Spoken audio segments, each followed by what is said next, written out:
Guys, this is Shubhanjali Shukla and welcome to our channel tech studies. तो आज का हमारा टॉपिक है जो है स्पाइरल मॉडल। जैसे कि हमारा जो है सॉफ्टवेयर डेवलपमेंट लाइफ साइकिल का लास्ट टॉपिक है, ठीक। तो इसके बारे में जानते हैं। जो हमारा स्पाइरल मॉडल होता है उसे 1985 में बोहन ने क्रिएट किया था।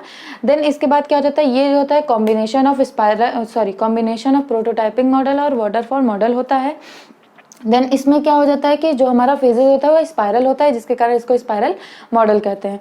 देन अब देखते हैं कि जो है हमारा स्पाइरल मॉडल का जो डायग्राम होता है इसके फेजेस क्या होते हैं। इसमें जो है हमारे 4 फेजेस होते हैं, ठीक। देन यहाँ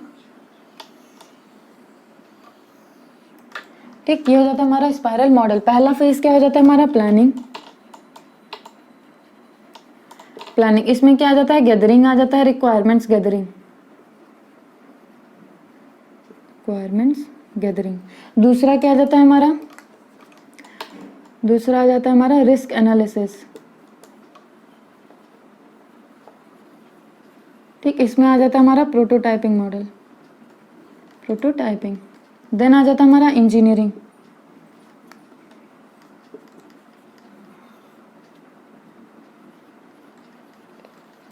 ठीक। इसमें क्या आ जाता है हमारा टेस्टिंग और कोडिंग,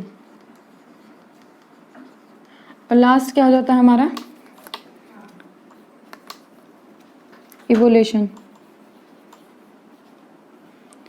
ये हो जाता है हमारा लास्ट फेज, ठीक। तो ये हो जाते हैं हमारे 4 फेजेस। इसमें क्या होता है, स्पाइरल मॉडल होता है। स्पाइरल होने के कारण इसको स्पाइरल मॉडल होते हैं। यहाँ से ये टॉपिक स्टार्ट होता है, यहाँ पे एक प्रोसेस कंप्लीट होता है, देन यहाँ से स्टार्ट होता है, यहाँ पे एक प्रोसेस कंप्लीट होता है, यहाँ से स्टार्ट होता है, एक प्रोसेस यहाँ पे कंप्लीट होता है। ऐसे ही जो है इसमें जो है लगातार स्पाइरल मॉडल में हमारे जो प्रोसेस होते हैं वो होते रहते हैं, ठीक। इसमें 4 फेजेस होते हैं। पहला फेज है प्लानिंग में क्या होता है कि इसमें हम पहले प्लानिंग करते हैं, ठीक, कि हमें क्या करना है, हमारे सॉफ्टवेयर कैसे डेवलप होगा, इसकी अचीवमेंट क्या होंगी, इसके गोल क्या है, क्या क्या हमें इसमें बनाना है, ठीक। ये हो जाता है हमारा प्लानिंग फेज। आगे आ जाता है रिस्क एनालिसिस में क्या होता है कि इसमें डेवलपमेंट होने के बाद क्या क्या रिस्क आएंगे इसको आइडेंटिफाई करना और एक्सपर्ट्स के द्वारा उस रिस्क का सोल्यूशन फाइंड कर लेना पहले ही, कि आगे चलकर हमें प्रॉब्लम ना हो। तो रिस्क एनालिसिस जो होता है इसका इंपॉर्टेंट पार्ट होता है। इसके लिए हमें एक्सपर्टीज की ज़रूरत होती है, जिसकी वजह से जो ये मॉडल होता है वो हमारा एक्सपेंसिव होता है।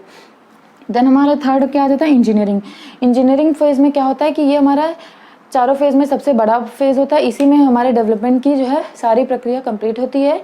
इसमें डेवलप करके हम इसकी टेस्टिंग कोडिंग सब कर लेते हैं और इसमें जो है मेंटेन करके हमारा डेवलप तैयार हो जाता है। देन क्या होता है इवोल्यूशन में क्या होता है कि हम इसको जो है एंड यूज़र और कस्टमर के सामने प्रेजेंट करते हैं, वो इसको यूज़ करके अपने फीडबैक को देते हैं। अकॉर्डिंग टू फीडबैक हम इसमें दोबारा काम कर लेते हैं, ठीक।